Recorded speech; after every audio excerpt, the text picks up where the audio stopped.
اگر بیوقوفی مجسم ہو کر ظاہر ہو جائے تو وہ اس قدر تاریک ہوگی کہ رات کی تاریکی بھی اس کے آگے چمک رہی ہوگی۔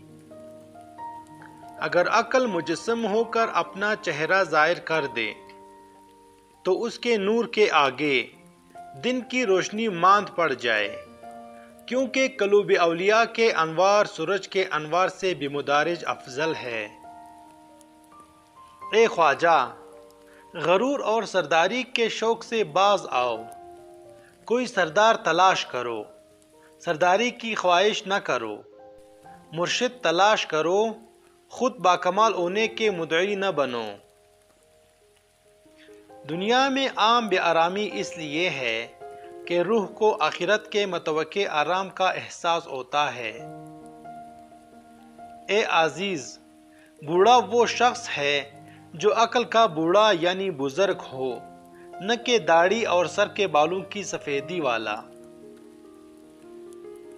اے بہادر، عقل شہوت کے خلاف ہے، جو عقل شہوت پر مائل ہو اس کو عقل نہ کہو بلکہ اس کو وہم کہو۔ جو شہوت کا فقیر ہے وہم کوٹھا ہے اور عقل کا سونا کر رہا ہے۔ اگر تم کسی جھگڑے سے تنگ دل ہو تو تمام دنیا کی فضا کو تنگ دیکھو گے۔ خدا جب کسی بدبخت کو دکھ دینا چاہے تو وہ بدقسمت ناشکری کا راستہ اختیار کر لیتا ہے۔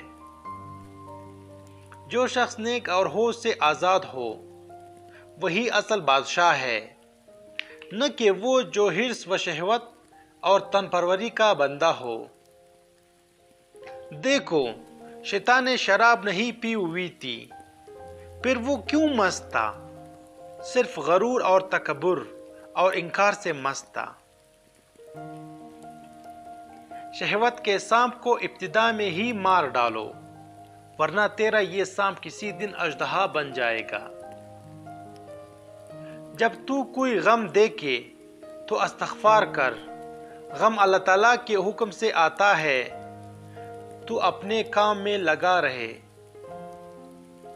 جس کے کام شیطان اور درندوں جیسے ہوتے ہیں، نیک لوگوں سے متعلق اس کو بدگمانی ہوتی ہے۔ جانور کھانے پینے سے موٹا ہوتا ہے اور آدمی کانوں کے ذریعے یعنی اپنی خوشامد سن کر موٹا ہوتا ہے۔ عاقلوں نے تکلیفیں برداشت کر کے سونا اور چاندی زمین سے نکالا تاکہ لوگ فائدہ حاصل کریں، مگر بخیل انہیں پھر مٹی اور پتھر میں دفن کر دیتے ہیں تاکہ لوگ فائدہ نہ اٹھا سکے۔ لوگوں کی جفائیں برداشت کرو، احمقوں اور جاہلوں کی صحبت سے گریز کرو۔ اہل بصیرت کے سامنے خاموشی تمہارے لیے مفید ہے، اسی لیے حکم آیا ہے کہ خاموش رہو۔ کوشش کرو کہ تم داڑھی اور سر کے نہیں بلکہ عقل اور دین کے بزرگ بنو، تاکہ تم عقل کل کی طرح باطن کو دیکھنے والے بن جاؤ۔ جو شخص اشارہ کو بخوبی سمجھ جائے اس کو صاف کہنے کی ضرورت نہیں۔ خبردار، اگر تجھے دل کی سلامتی چاہیے تو اپنے اقوال و افعال کا نگران رہ، کیونکہ ہر نیک و بد فعل سے کوئی نہ کوئی نیک و بد نتیجہ ضرور پیدا ہوتا ہے جو دل پر اثر انداز ہوتا ہے۔ جو کچھ خدا نے پیدا کیا ہے اس کی ایک حکمت باطنی ہے۔ اے منکر، ظاہر کے علاوہ باطن پر بھی نگاہ رکھ۔ گمراہی بھی علم سے پیدا ہوتی ہے اور ہدایت بھی، جیسے تری سے کڑواپن بھی اور میٹھاپن بھی۔ دوستی ہی کے ذریعے سے محبت و عداوت پیدا ہوتی ہے، غذا ہی سے صحت و مرض لاحق ہوتا ہے۔ جو شخص تعلیم کو قبول نہیں کر سکتا وہ شخص یقیناً قابل گویائی نہیں ہو سکتا۔ تدبیر وہی کاریگر ہوتی ہے جو تقدیر کے حسب الحلال ہو۔ اے غافل، اگر تو ایک لمحے کے لیے بھی حسن خداوندی کا نظارہ کرے تو اپنے جسم اور روح کو آگ میں ڈالنے سے بھی دریغ نہ کرے۔